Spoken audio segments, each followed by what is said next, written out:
Selamat datang di podcast Digipreneur dan Ya, Digipreneur bersama podcast Digipreneur. Jadi tujuan podcast Digipreneur ini menciptakan banyak digital entrepreneur di seluruh Indonesia.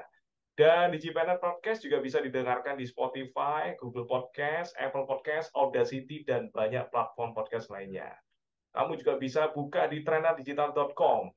Dan sesi Digiclass kali ini kita kedatangan seorang tamu yang luar biasa, seorang entrepreneur ya, seorang pengusaha ya, pendiri startup ya, dengan Mas Dinofti Dwi Darmawan, co-founder dari Magnifique Indonesia.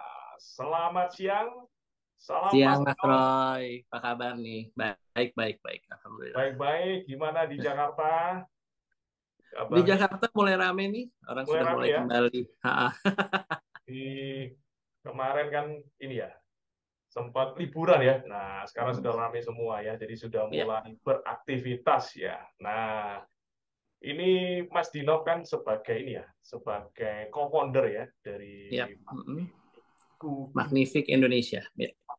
Indonesia. Nah, boleh dijelaskan nggak Mas? Kira-kira ini Magnifique itu apa ya?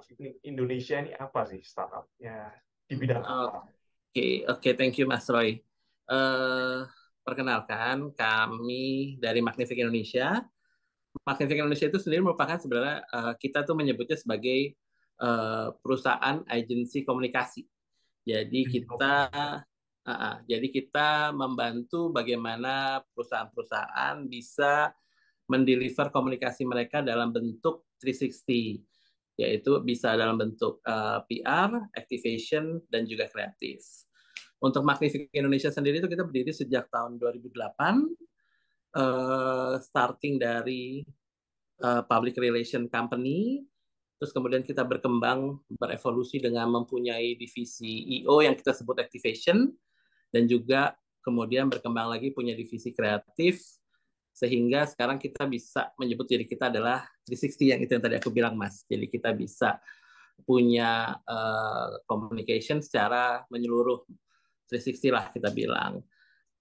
Dan kalau dibilang Magnifique dari 2008 sampai dengan 2014 ini, sorry 2023 ini, yaitu udah 14 tahun, kita punya variatif industri yang kita bantu tuh cukup luas nih.